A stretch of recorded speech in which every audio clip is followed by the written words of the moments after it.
So I begin with an old story that many of you will know. God says to Moses, Lo tevashel gedi b'chalav imo. Do not seethe a kid goat in its mother's milk. And Moses says, does that mean we've got to separate meat and milk? And God says, Lo tevashel gedi b'chalav imo. And Moses says, oh, separate pots and pans and crockery and cutlery. And God says, Lo tevashel gedi b'chalav imo. And Moses says, you want separate dishwashers, a separate kitchen? And God says, fine, Moses, have it your own way. I start with this story for three reasons. Firstly, it's a reminder that Jews have been thinking about what it is to keep kosher, literally to what is fit to eat, for a long time. Secondly, it's a reminder that it's about questions. The reason for the joke is that 3 times in the Torah it says lo tevashel, but not once does it explain why. And thirdly, it's a reminder that somehow eating kosher is wrapped up with ethics. Although no reason is given, elsewhere in Devarim we know also separately, you should not take the mother bird and its chick. Somehow the Torah thinks that the notion of cooking an animal in its mother's milk is somehow so abhorrent that we shouldn't do it. And though we forget it, wrapped up, therefore, in the beginnings of kashrut, is the notion of eating ethically, of thinking about what is right for us to do. And that leads to the Jewish omnivore's dilemma, which is straightforwardly, what does it mean to eat as a Jew in the 21st century? How should we eat? For me, thinking about this story in a particular way starts with the ride that Shoshana mentioned. We were riding across America to raise environmental awareness in the Jewish community. And at one point, we found ourselves 40 miles from Postville, Iowa, the largest kosher slaughterhouse in North America. This was the summer of 2000. And there were 3 years of my life when I was vegetarian. There were 5 years when I didn't keep kosher. Every other year of my life, I'd eaten kosher meat, and never once had I seen where it came from. We phoned them up and we said, could we have a look around? They were very generous to us. I don't think they really understood who we were. Various people on the group didn't want to do it, but 5 of us went in. Some of you will remember the story about the 4 who go into the pardes, and one goes crazy and one dies. We saw a cow being shechted, being slaughtered, and we saw some turkeys being shechted.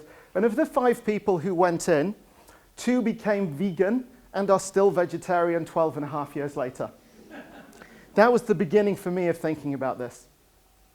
Skip forward to December 2006. The first Chazon food conference. And after dinner, we were asking people some questions to see who we were as a group. And 2 of the questions that I asked, I'm going to ask you now. Put your hands up. First of all, those of you who eat meat, but if you had to kill it yourself, you wouldn't. Thank you, all you honest people. And anybody here who is vegetarian, and if you killed it yourself, you would eat meat? Thank you, good. So the same thing happened at that food conference, and into the seeing what a strange self-selected group of people we were, I said, I think we have to shecht a goat here next year. Skip forward 12 months, and the Thursday night of our food conference, we did a panel called Lifting the Cellophane Veil. Right? Lifting the Cellophane Veil. And we had on that panel the Jewish goat herds who had raised the goats that we were going to shecht the next morning. We had the shochet, the French ultra-Orthodox slaughterer, who was going to slaughter the goats. And we had the mashgiach, the supervisor, as it happened, the senior supervisor from the Orthodox Union in North America. And it was a pretty amazing panel. Chazon as an organization like Limud plays across a wide range of the Jewish community. But I think it's fair to say that a majority of our participants that evening were not predisposed to be sympathetic to the shochet and the mashgiach. And both of these guys were amazing. They were incredibly pious. They had an incredible sense of kavanah. Each of them separately, they'd never met each other before, each of them separately said, I and my family only eat meat on Shabbat and the Chagim. Rav Mandel, the mashgiach, said, as a generation, we have too much lust for everything. It is not what the Torah envisaged. We eat too much meat. And I sat there and I thought, when was the last time that you heard an employee of Guinness tell you to drink less beer? The next morning, those who wanted went out to see the shechita. Friday morning in Connecticut in December, a cold, hard frost on the ground, a cold sun burning. Yeah. So here it is. The shechita itself is a millisecond. It happens very, very, very quickly. But after that, you have to cut the animal's head off. You have to hang it up. You have to run a knife down the center of it and open it up. You have to check each of the internal organs to see that it is healthy and therefore kosher. You have to disassemble it. It took more than 2 hours with the shochet doing all of this and Rav Mandel giving a running commentary. That evening we had Friday night services, as we had the year before, and then we went into dinner and we served the goat. We served it on a separate table. It was very clearly marked. You could not eat it by mistake. It didn't quite say this morning's goat, but it might as well have done. And then there we were a year after the beginnings of all this, and now I ask the same questions again, but much more precisely. Who here normally eats meat, but for whatever reason you didn't eat the goat tonight? A slew of hands went up. Who here is normally vegetarian, but for whatever reason you did eat the goat tonight? 20 hands went up. One of them, a rabbi who came up to me and said, that was the first time I've eaten animal flesh in 29 years. Now, it's very interesting to think about who these two groups are and what they represent. And as I suggest that, you might think about which of the two you might be in. The first is a group of people who say, yes, I do eat dead animals, and the way that I make it okay to myself is by using a distancing euphemism, the word meat. And in this case, I couldn't use that euphemism. I couldn't kid myself that this wasn't a dead animal because it was a live animal 10 hours ago, and I saw it, I just couldn't bring myself to do it. That's the first group. And the second group are a group of people who are saying, look, I reject everything about industrialized meat production. Animals that are kept in squalid conditions, fed food which is not native to them, pumped full of hormones and antibiotics, schlepped huge distances, killed who knows how by people who may well themselves not be treated so well, frozen, shrink-wrapped, shipped back. In this one instance, I know that these were happy goats. I know that they lived a happy goat-like life. I know where they lived, the land they lived on, the food they ate, the kavanah of the people who shechted them. In this one instance, I felt that it was okay for me to eat it. Now, this is in a sense the paradigmatic story of the Jewish food movement. And I share it with you this afternoon for two reasons. First of all, because at its heart, it's actually about asking questions. I think that both Jews and environmentalists give ourselves a bad name by banging people over the head and saying, I know better than you how you should live your life. I want to say very clearly, I don't stand here from that place today. I struggle to figure out how I should live my life. It would be both intellectually arrogant and pedagogically ineffective for me to try and tell anybody else how they should live or how they should eat. And secondly, it's a particular example of a general proposition, something that I heard from Reb Shlomo Carlebach of blessed memory in 1994. He said, the Torah is a commentary on the world, and the world is a commentary on the Torah.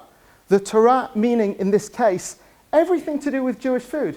Kashrut and brachat and peah and the agricultural laws, blooms and evil in rows and cholent and chamin and bagels and the whole shebang, right? The Torah meaning everything to do with Jews and food as a commentary on the world, what it is to eat in the 21st century. Vegetarianism and veganism, genetically modified foods, food sovereignty and poverty and hunger. A whole series, teenage obesity, a whole series of questions about how to eat today. And what the Jewish food movement is doing at its heart, the beginnings of answering the Jewish omnivore's dilemma, is to bring these two questions into relationship with each other. And since our food conference over the last 5 or 6 years, there has been an explosion of new programs, Magen Tzedek, Urilet Tzedek, Adama, Urban Adama, farms and gardens sprouting across the American Jewish community. People really thinking about this. I want to end with two particular examples of this. The first one is going back to something that Rav Mandel said. In a previous life, I worked in the city, and I was fairly well entertained. And there were weeks when 7 days out of 7, I ate incredibly lavishly.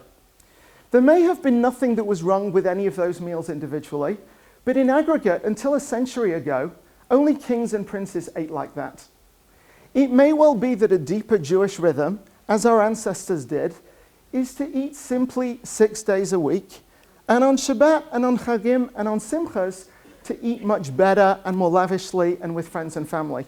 That may not be just a bad way, a good way for Jews to eat in the 21st century. It may be a good way for us to encourage people in the affluent West to eat in the 21st century. And the second and last is Shemitah. Our food conference, when we shechted the goats, happened in December 2007. 3 months before, it was the start of the Shemitah year. And there were a slew of stories in the Jewish papers about chaos in Israel, about what it was possible to eat and not. And I read it and I thought, didn't we know it was going to be Shemitah? Which person who is observant gets ready for Shabbat at 5 to 6 on a Friday afternoon? And at our food conference, we said, we're going to launch a thing called Shemitah Project. We're going to start a conversation across the Jewish community about what Shemitah, about what the sabbatical year means or could mean, and how together we're really going to prepare for it. Well, that now is really, really happening. A growing number of organizations and leaders are starting to think about it.